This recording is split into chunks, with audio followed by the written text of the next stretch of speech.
로마서는 복음에 대해서 말씀을 하고 있죠. 복음의 기원은 하나님이십니다. 복음의 내용은 예수 그리스도죠.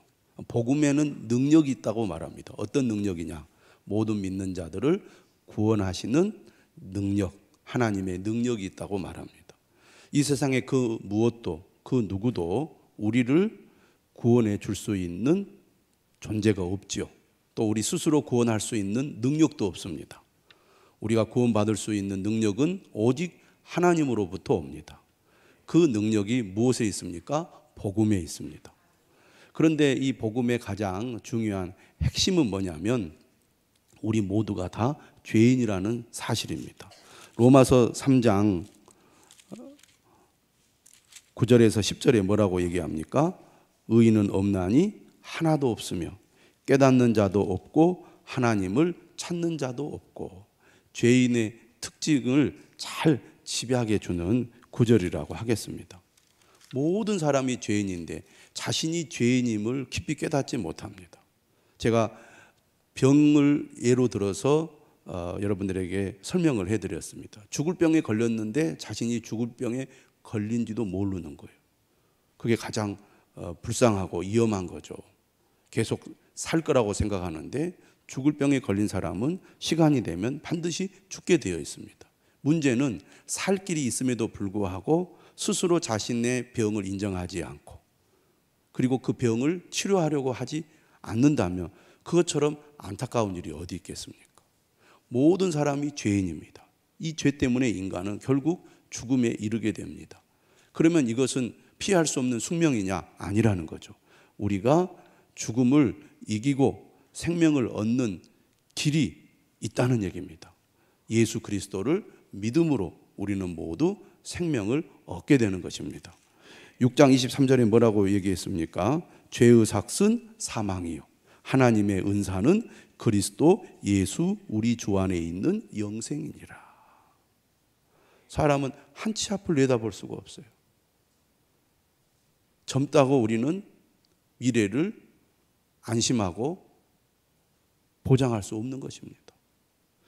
이처럼 인간의 육신의 생명도 유한한데 육신의 생명이 끝이 아니라 우리에게 영원한 생명이 있다는 것을 성경은 우리에게 가르치고 있고, 이 죄와 죽음으로부터 벗어나 영원한 생명을 얻는 길이 있다고 우리에게 알려주고 있습니다. 이 소식이야말로 인류가 들을 수 있는 가장 기쁜 소식이죠. 그래서 복음, 기쁜 소식이라고 말하는 겁니다. 죄의 삭은 사망이에요. 이 구절은 우리가 죽음을 향하여 가는 죽음의 존재라는 것을 분명히 말해주고 있습니다. 우리가 외면하고 무시한다고 사라지는 것이 아니다, 그런 얘기입니다. 그런데 하나님의 은사, 하나님의 영적인 선물은 그리스도 예수 우리 주 안에 있는 영생이니라. 로마서 7장은 율법을 가진 인간이 하나님의 율법을 따라 순종하는 삶을 살려고 해도 인간이 가지고 있는 이 죄성, 이 육체를 가지고 있는 이 죄악된 본성 때문에 아무리 하나님의 말씀을 지키려고 해도 온전히 지킬 수 없는 존재라는 것을 잘 말해주고 있습니다. 그래서 7장 14절에 이런 말씀이 있죠. 우리가 율법은 신령한 줄 알거니와 나는 육신에 속하여 죄 아래에 팔렸도다. 하나님의 율법을 알고 그 율법이 신령하고 선하고 하나님의 놀라운 뜻임을 알매도 불구하고 그 말씀을 지키려고 할수록 자신이 그 말씀대로 온전히 살 수 없다는 것을 깨닫는다는 것입니다. 나는 육신에 속하여, 여기서 육신은 인간의 죄악된 본성을 가리키는데, 육신이라는 이 헬라어 단어는 사르크스라는 단어입니다. 다르게 말하면 이 몸뚱아리를 가리키는 건데요, 우리가 몸을 가지고 있다는 것은 우리는 욕망의 존재라는 것입니다. 그리고 한계를 가지고 있는 존재예요. 아무리 애를 쓰고 노력해도 우리는 어떻게 됩니까? 지치게 됩니다. 힘을 잃어버리게 돼요. 그래서 의욕을 가지고 열심히 해도 중도에 우리는 포기하거나 또 그만두는 경우가 많이 있습니다. 하려고 해도 안 되는 거예요. 왜? 인간의 이 육신은 그만큼 한계를 가지고 있습니다. 또 인간에게는 욕망, 욕구라는 것이 있습니다. 욕구가 채워지지 않으면 그 욕구를 채우려고 하는 노력들을 하게 돼 있죠. 배가 고프면 당연히 먹고 싶어 합니다. 근데 이 욕구를 우리가 잘 조절하면 좋은데 사람이 그게 잘 안 되잖아요. 아, 이제 그만 먹어야지 하고 그만 먹으면 좋은데 조금만 더 먹자 이렇게 되고, 또 마음이 불안하거나 화가 나거나 기분이 나쁘면 정신없이 계속 먹습니다. 이처럼 우리가 육체를 가지고 있는데 그 육체를 가지고 있는 한계 때문에 인간은 어쩔 수 없이 죄의 유혹을 받고 죄에 넘어지고 또 죄에 빠지게 된다는 것이죠. 그래서 14절에 뭐라고 말하느냐면 나는 육신에 속하여 죄 아래에 팔렸도다. 하나님의 말씀을 알고 그 말씀을 내가 붙잡고 믿음으로 살려고 해도 그렇게 하면 할수록 나의 한계, 나의 연약함, 나의 악한 이 마음을 어떻게 할 수가 없는 거예요. 그래서 15절에 말합니다. 내가 행하는 것을 내가 알지 못하노니 곧 내가 원하는 것은 행하지 아니하고 도리어 미워하는 것을 행함이라. 내가 그렇게 하지 말아야지 하면서 그 일을 하는 거예요. 그래서 그 말을 계속 반복하는데요.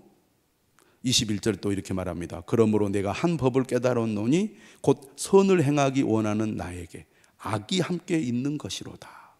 내 속 사람으로는 하나님의 법을 즐거워하되 내 지체 속에서 한 다른 법이 내 마음의 법과 싸워 내 지체 속에 있는 죄의 법으로 나를 사로잡는 것을 보는도다. 인간의 그 연약함, 하나님의 말씀을 온전히 따를 수 없는 이 연약함을 고백을 하고 있어요. 그래서 유명한 탄식을 합니다. 어떤 탄식? 오호라 나는 공고한 사람이로다. 이 사망의 몸에서 누가 나를 건져내랴. 우리가 살아가면서 삶의 문제에 부딪힙니다. 벽에 부딪혀요. 그러면 이런 탄식이 나옵니다. 내 뜻대로 되지 않고 내가 원하는 대로 되지 않고 내가 바라는 대로 되지 않는 이 현실에 부딪히면서 우리는 탄식하는 거예요. 우리 삶이 내가 원하는 대로 모든 삶의 이 일들이 평안하게 걱정할 것 없이 내가 바라는 대로 잘 되기만 하면 얼마나 좋겠습니까? 그런데 우리가 살아가다 보면 생각지도 못한 어려움이나 고난에 처하게 되거든요.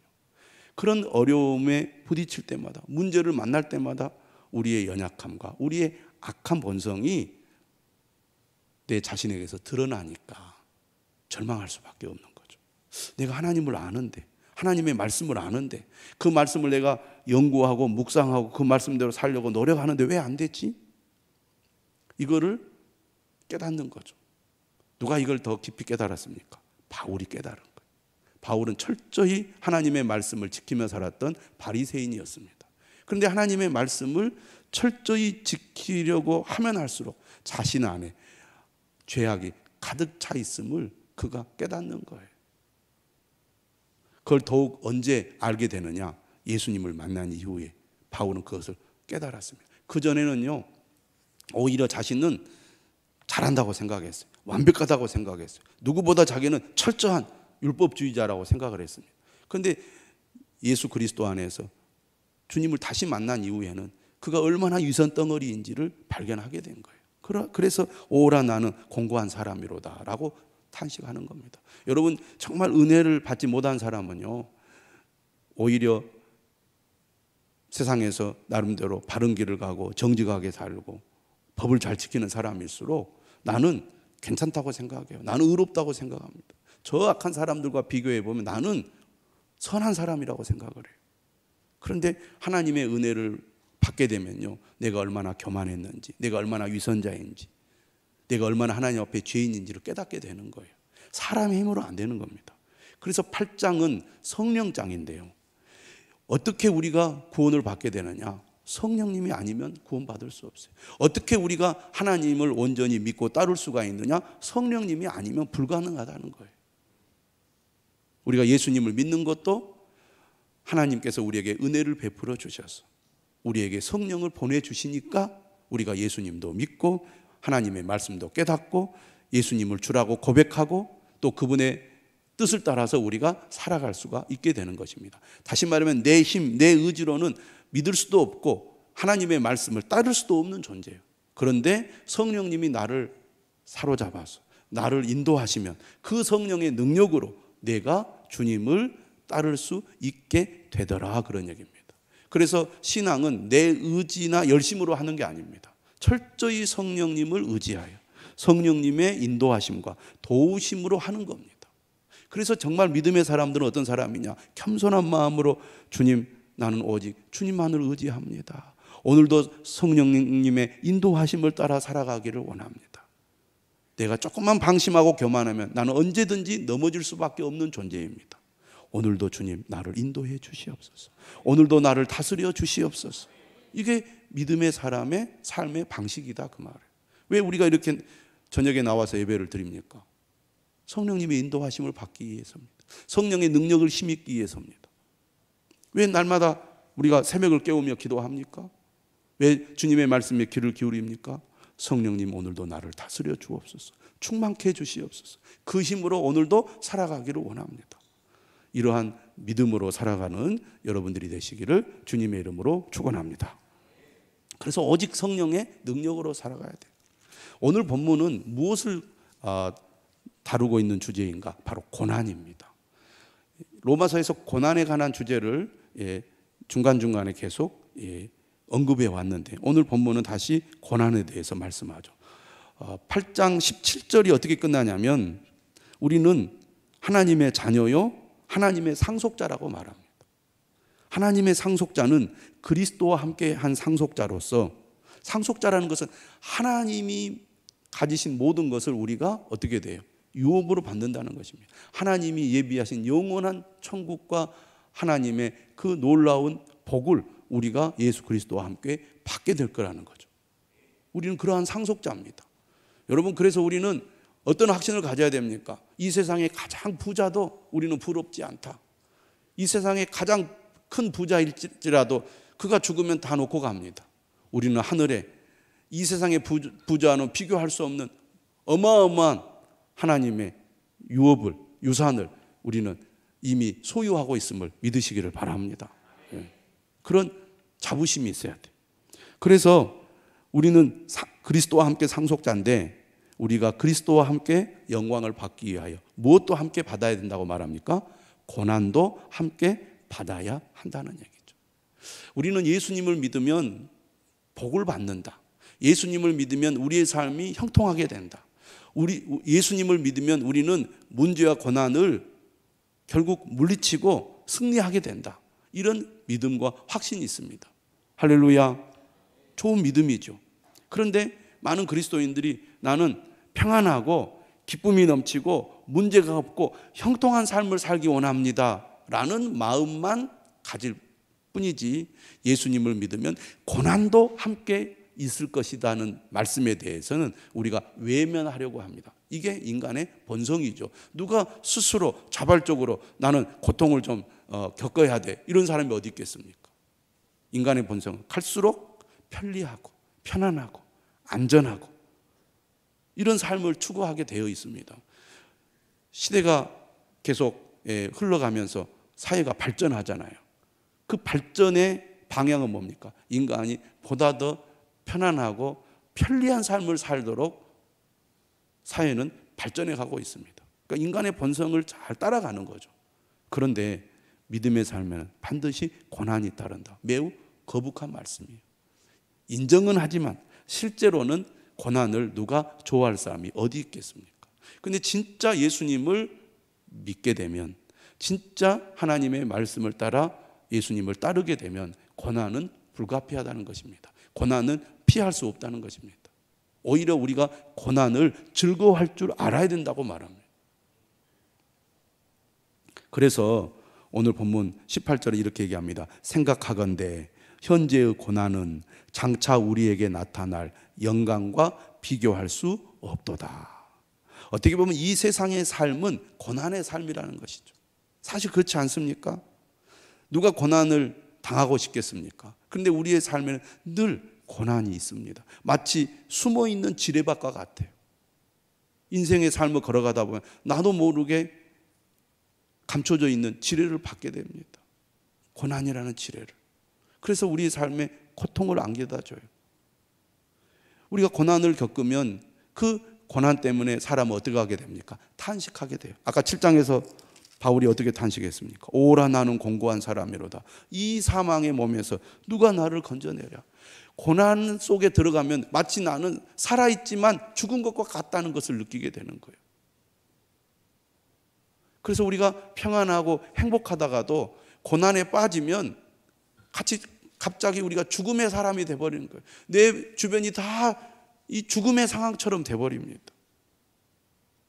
그러니 탄식이 나올 수밖에 없는 거예요. 그런데 예수님을 믿고 하나님의 자녀가 된 사람들이 고난을 겪으면 어떻게 하나님, 내가 이렇게 하나님의 자녀가 되고 하나님의 상속자인데 이런 고난을 내가 당해야 합니까? 라고 우리가 탄식할 수밖에 없잖아요. 그런데 오늘 로마서는 우리에게 뭐라고 얘기하느냐? 우리가 현재 당하는 고난은 장차 우리에게 나타날 영광과 비교할 수 없도다.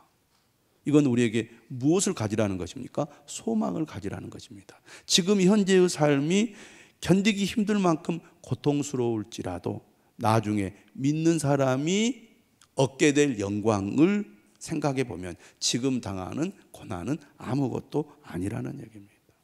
여러분, 스포츠 선수들이 엄청난 이 고통을 참아가면서 훈련을 하지 않습니까? 먹고 싶은 거 먹지 못하고, 자고 싶은 거 자지 못하고, 자유롭게 놀고 싶은 거 놀지 못하고, 자신을 정말 철저하게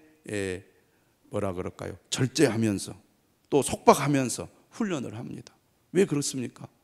나중에 받게 될 영광을 생각하니까. 그런데 운동선수들이 그 영광을 기대하지만 그것이 100% 주어진다고 보장할 수도 없잖아요. 그러나 그것을 소망하면서 그 고된 훈련을 감당해냅니다. 그것을 생각하니까 현재의 고난을 어떻게 보면 기쁨으로 감당해낸다 그 말이에요. 운동선수들은 그것이 100% 확실한 것이 아님에도 불구하고 그 소망을 가지고 고난을 견뎌내잖아요. 그러나 예수 그리스도를 믿는 하나님의 자녀, 하나님의 상속자는 나중에 받게 될 영광이 100%라는 것입니다. 할렐루야. 그래서 우리가 비록 지금 현재 고난을 당하는 현실이 힘들지만 나중에 받게 될 영광을 바라보면서 현재의 고난을 견디어내라, 그런 얘기입니다. 자, 그런데 말은 좋지만 실제로 그 고난을 우리가 어떻게 견뎌낼 수 있겠느냐 하는 거예요. 내 힘으로 됩니까? 하나님의 율법을 지키는 것도 내 힘으로 안 되는데 고난을 어떻게 내 힘으로 지킬 수 있겠냐 하는 거예요. 그래서 8장은 결론적으로 어떤 얘기를 합니까? 우리 안에 계신 성령님으로 말미암아 우리가 능히 고난을 견디게 할 수 있다, 그런 얘기입니다. 견딜 수 있게 해 주신다. 할렐루야. 그래서 우리가 우리의 삶의 고난을 이겨내기 위해서도 우리 안에 계신 성령님의 인도하심, 성령님의 도우심이 절대적으로 필요하다는 거예요. 그래서 믿음으로 살아가기 위해서도 성령님이 우리에게 꼭 필요하고요. 말씀을 따라 살아가기 위해서도 성령님의 도우심이 꼭 필요합니다. 특히 고난을 우리가 이겨내기 위해서도 성령님의 도우심이 절대로 필요한 것입니다. 많은 사람이 어려움을 겪을 때 다 넘어지거든요. 신앙생활 하다가도. 그러나 늘 성령님을 의지하고 성령님의 인도하심을 받는 사람은 고난을 이겨낼 수 있게 된다는 것입니다. 그리고 그 고난을 통해서 오히려 더 믿음이 견고해지는 거예요. 자, 말씀을 보겠습니다. 현재의 고난은 장차 우리에게 나타날 영광과 비교할 수 없도다. 19절에서 22절의 말씀은 독특하지요. 독특합니다. 그 내용이. 피조물이 고대하는 바는 하나님의 아들들이 나타나는 것이니, 여기서 피조물은 하나님이 만드신 자연 만물을 가리킵니다. 그런데 이 피조물을 의인화하고 있어요. 마치 사람인 것처럼 그렇게 표현을 하고 있습니다. 여러분, 창세기 3장을 기억해 보시면 아담의 죄로 말미암아 피조물이 저주를 받습니다. 기억나시죠?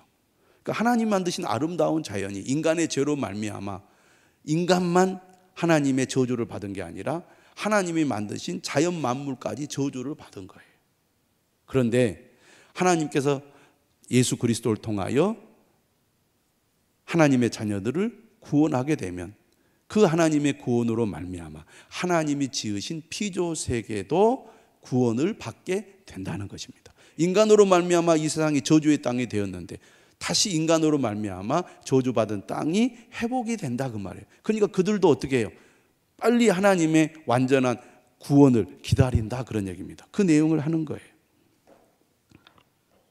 그래서 피조물도 어떻습니까? 피조물도 22절에 보면 다 이제까지 함께 탄식하며 함께 고통을 겪고 있는 것을 우리가 아느니라. 인간의 죄로 말미암아 하나님이 만드신 이 피조 세계도 어떻습니까? 고통을 겪고 있습니다. 오늘 우리가 사는 이 시대가 정말 피조물이 탄식하고 고통하는 시대라고 말할 수 있어요. 그렇잖아요. 인간의 그 죄성, 그 욕심 때문에 지금 이 지구가 난리가 아닙니다.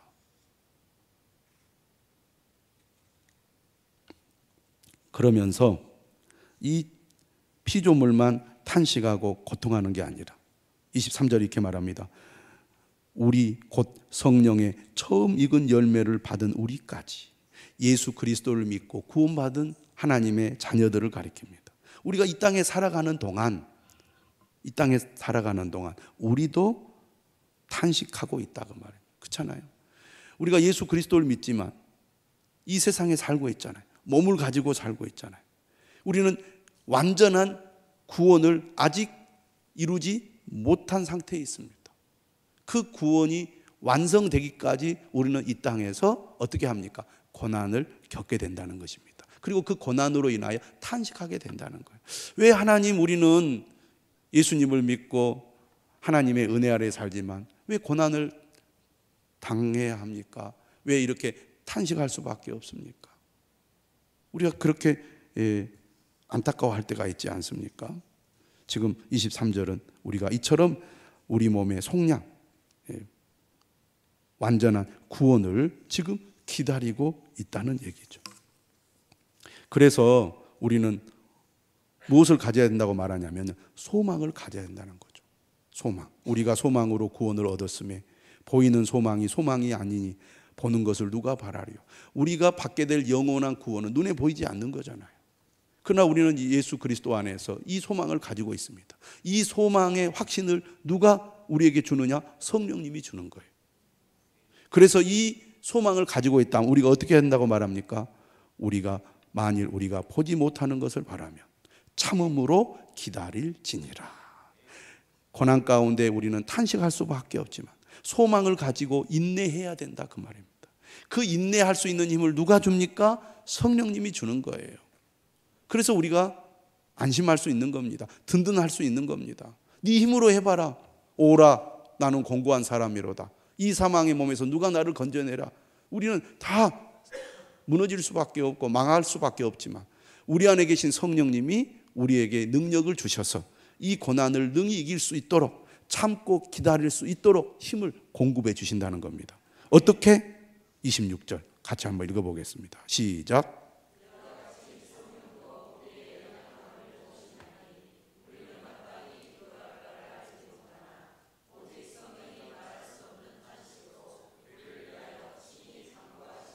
아멘. 성령님이 우리의 연약함을 도우세요. 우리가 정말 고난 가운데서는 어떻게 기도해야 될지를 몰라요. 탄식할 수밖에 없어요. 그런데요, 오히려 성령님은 우리 때문에 탄식한다고 말합니다. 성령이 말할 수 없는 탄식으로 우리를 위하여 친히 간구하시느니라.